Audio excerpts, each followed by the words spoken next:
ലോകം മുഴുവൻ്റെയും നന്മയ്ക്ക് വേണ്ടി പ്രാർത്ഥിച്ചിരുന്ന ഒരു രാഷ്ട്രമായിരുന്നു ഭാരതം. ഭാരതത്തിലെ ഏതൊരു മംഗളകർമ്മവും അവസാനിച്ചിരുന്നത് ലോകാ സമസ്ത സുഖിനോ ഭവന്തു എന്ന വേദമന്ത്രം ചൊല്ലിയായിരുന്നു. 17-ാം നൂറ്റാണ്ടിന്റെ ആദ്യപാദത്തിൽ ബ്രിട്ടീഷ് ആക്രമണം ഉണ്ടാകുന്നതുവരെ ഭാരതം ലോകത്തിലെ ഏറ്റവും സമ്പന്നമായ രാജ്യമായിരുന്നു.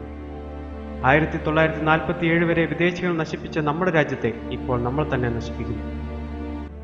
എപ്പോഴെല്ലാമാണോ ധർമ്മത്തിന് ഘ്രാണി സംഭവിക്കുന്നത്, എപ്പോഴെല്ലാമാണോ അധർമ്മം വളരുന്നത്, അപ്പോഴെല്ലാം ധർമ്മത്തെ പുനഃസ്ഥാപിക്കാൻ കാലാകാലങ്ങളിൽ ആവശ്യമുള്ളതെല്ലാം നമ്മുടെ രാജ്യത്ത് നടന്നിട്ടുണ്ട്. അത് നടന്നിരിക്കും. അതുകൊണ്ടാണ് ഭാരതം ഇന്നും ജീവിക്കുന്നത്. ലോക ജനതയ്ക്ക് ഏത് തരത്തിലുള്ള അറിവാണോ ആവശ്യമുള്ളത്, അത്തരത്തിലുള്ള അറിവിന്റെ സമ്പൂർണ്ണ സ്രോതസ് തേടി നിങ്ങൾ ചെല്ലണമെങ്കിൽ ഭൂമുഖത്ത് ഒറ്റ രാഷ്ട്രമേ ഉള്ളൂ. അത് ഭാരതമാണ്. ലോഹതന്ത്രവും ആരോഗ്യശാസ്ത്രവും ഗണിതശാസ്ത്രവും ജ്യോതിശാസ്ത്രവും ലോകത്തിന് ഭാരതത്തിന്റെ സംഭാവനയാണ്. ലോകത്തിലെ ആദ്യത്തെ യൂണിവേഴ്സിറ്റി ഭാരതത്തിലായിരുന്നു.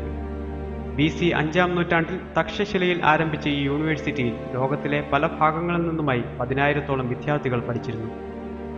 വിദഗ്ധരായ അധ്യാപകർ 60ഓളം വിഷയങ്ങളിൽ ക്ലാസുകൾ എടുത്തിരുന്നു. പ്രാചീന ഭാരതത്തിലെ അതിപ്രശസ്തമായ മറ്റൊരു യൂണിവേഴ്സിറ്റിയാണ് AD 5-ാം നൂറ്റാണ്ടിൽ സ്ഥാപിതമായ നളന്ദ യൂണിവേഴ്സിറ്റി. ജർമ്മനിയിലെ സെന്റ് ജോർജ് യൂണിവേഴ്സിറ്റിയിലെ സാൻസ്ക്രിറ്റ് ഡിപ്പാർട്ട്മെന്റിന്റെ കവാടത്തിൽ പാണിനിയുടെ ഒരു വലിയ ചിത്രം കൊത്തിവെച്ചിട്ടുണ്ട്. ജർമ്മൻ ഭാഷയുടെ അടിസ്ഥാനം പാണിനി എഴുതിയ അഷ്ടാധ്യായി എന്ന വ്യാകരണ ഗ്രന്ഥമാണ്. സംഖ്യാസമ്പ്രദായം ലോകത്തിന് ഭാരതത്തിന്റെ സംഭാവനയാണ്. പൂജ്യം കണ്ടുപിടിച്ചത് ആര്യഭടനാണ്. പൈതഗോറസ് പയ്യുടെ വില കണ്ടുപിടിക്കുന്നതിനും വർഷങ്ങൾക്ക് മുൻപ് ബൗധായനൻ പയ്യുടെ വില കണ്ടുപിടിച്ചിരുന്നു. പൈതഗോറസ് തിയറി എന്ന് ഇന്നറിയപ്പെടുന്ന തിയറി ബൗധായൻ എഴുതിയ സുൽഭസൂത്രം എന്ന പുസ്തകത്തിൽ വ്യക്തമായി വിവരിച്ചിട്ടുണ്ട്. ഭൂമിയുടെ റൊട്ടേഷനെക്കുറിച്ചും അതിന്റെ സ്പീഡിനെക്കുറിച്ചും വ്യക്തമായി പ്രതിപാദിക്കുന്ന ആര്യഭടിയും ഭാരതത്തിലെ ജ്യോതിർഗണിതശാസ്ത്ര ഗ്രന്ഥങ്ങളുടെ പട്ടികയിൽ 1-ാം സ്ഥാനത്ത് നിൽക്കുന്നു. ഇക്കാരണത്താലാണ് ഭാരതത്തിലെ ആദ്യ സാറ്റലൈറ്റിന് ആര്യഭട്ട എന്ന പേര് നൽകിയത്. ആര്യഭടിയും പോലെ തന്നെ അത്യുജ്വലമാണ് 1148-ൽ ഭാസ്കരാചാര്യൻ എഴുതിയ സിദ്ധാന്ത ശിരോമണി എന്ന പുസ്തകം. ന്യൂട്ടൺ ഗ്രാവിറ്റി കണ്ടുപിടിക്കുന്നതിനും വളരെ കാലം മുൻപെഴുതിയ പുസ്തകത്തിൽ ഗ്രാവിറ്റിക്ക് ഡെഫിനിഷൻ ഉണ്ടായിരുന്നു. ആകാശത്തിലെ സോളിഡ് മെറ്റീരിയൽസിനെ ഭൂമി അതിന്റെ ശക്തി കൊണ്ട് അതിലേക്ക് ആകർഷിക്കുന്നു. ഏതൊന്നിനെയാണോ ആകർഷിക്കുന്നത് അത് താഴെ വീഴുക തന്നെ ചെയ്യുന്നു.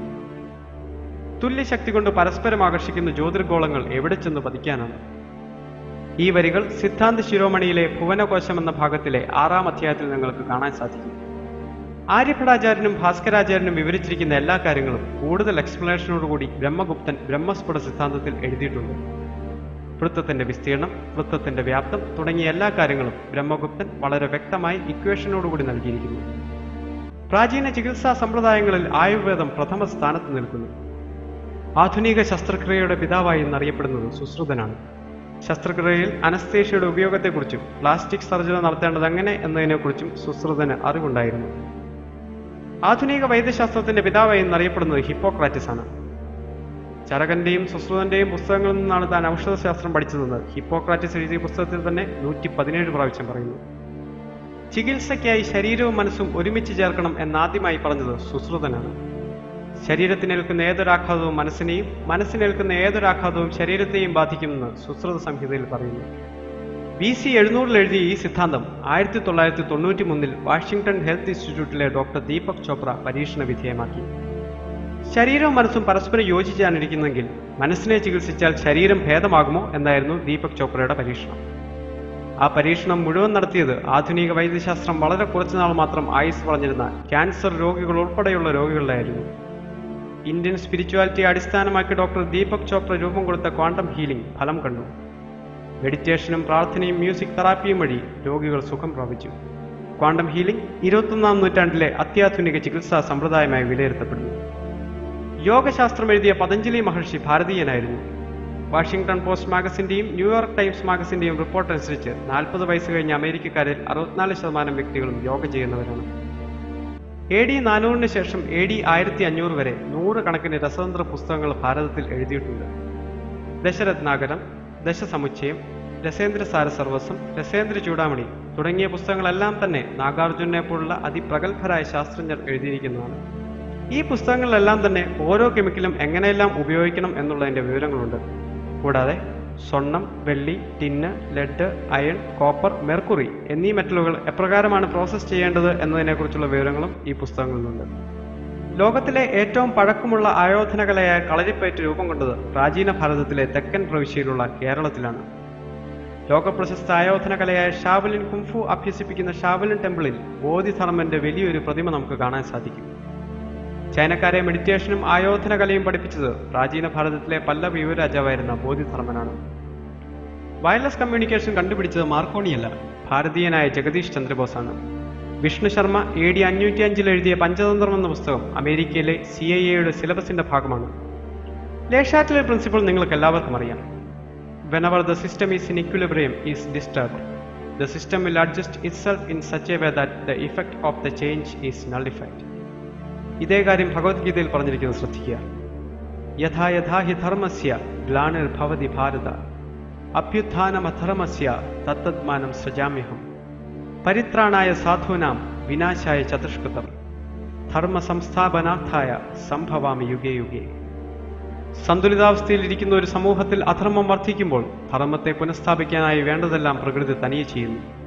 വേദസാര സംഗ്രഹമായ ഭഗവത്ഗീതയിലെ അറിവുകൾ തികച്ചും ശാസ്ത്രീയമാണെന്ന് സൂചിപ്പിക്കാനാണ് ഞാൻ ഈ ഉപമ പറഞ്ഞത്. ലോകതന്ത്രമായാലും ആരോഗ്യശാസ്ത്രമായാലും ഗണിതശാസ്ത്രമായാലും ജ്യോതിശാസ്ത്രമായാലും ഭാരതത്തിന്റെ ശാസ്ത്ര പൈതൃകം ഇന്നും പുനർവിചിന്തനത്തിന് വിധേയമായിക്കൊണ്ടിരിക്കുന്നു.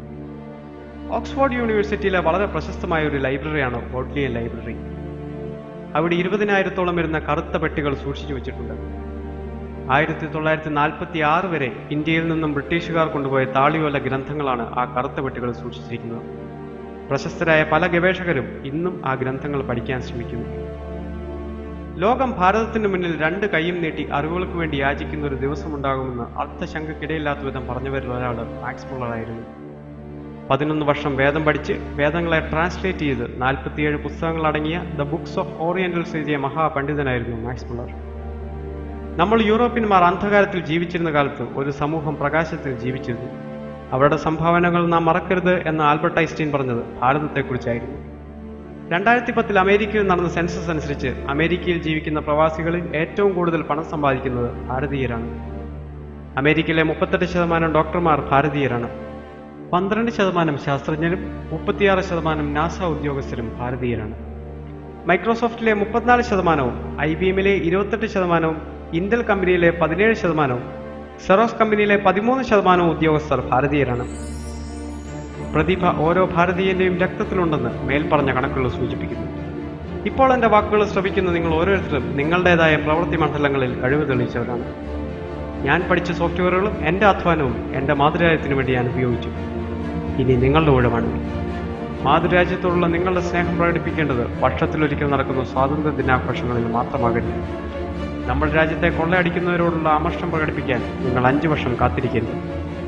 രോഗിയായ നിങ്ങളുടെ മാതാവിനെ കാണുമ്പോൾ നിങ്ങൾക്ക് തോന്നുന്ന വേദന ഭാരതമാതാവിന് തകർച്ചകൾ ഉണ്ടാകുമ്പോഴും നിങ്ങൾക്ക് തോന്നണം. രോഗിയായ അമ്മയുടെ അവസ്ഥ കണ്ട് പരിഹസിക്കുന്ന മക്കൾക്ക് മക്കളുടെ സ്ഥാനമുണ്ടാവില്ല. ഭാരതത്തിന് എന്തെങ്കിലും കുറവുകളുണ്ടെങ്കിൽ അത് പരിഹരിക്കേണ്ടത് ഭാരതമാതാവിന്റെ മക്കളായ നമ്മൾ ഓരോരുത്തരുടെയും കടമയാണ്. 1000 വർഷത്തെ വിദേശാക്രമണത്തിന് വിധേയമായിട്ടും നമ്മുടെ രാഷ്ട്രം മരിച്ചില്ല. നമ്മുടെ ഭാരതം ഇന്നും ജീവിക്കുന്നു. ലോകരാഷ്ട്രങ്ങൾ ഭാരത മക്കളുടെ ശക്തി മനസ്സിലാക്കുന്ന ദിനങ്ങൾ വിദൂരമല്ല. നിങ്ങൾ ഓരോരുത്തരുടെയും ചെറിയ അധ്വാനം ഭാരതത്തിൽ വലിയ മാറ്റങ്ങൾ ഉണ്ടാക്കും. അഴിമതിയും ദാരിദ്ര്യവും വർഗീയ ലഹളകളുമില്ലാത്ത നവഭാരതം നിർമ്മിക്കുന്നതിൽ പങ്കാളികളാകാൻ നിങ്ങൾ ഓരോരുത്തർക്കും സാധിക്കട്ടെ എന്ന് ആശംസിച്ചുകൊണ്ട് ഞാൻ എൻ്റെ വാക്കുകൾ അവസാനിപ്പിക്കുന്നു. വിനയപൂർവ്വം നിങ്ങളുടെ സ്നേഹിതൻ മെൽവിൻ സുരേഷ്.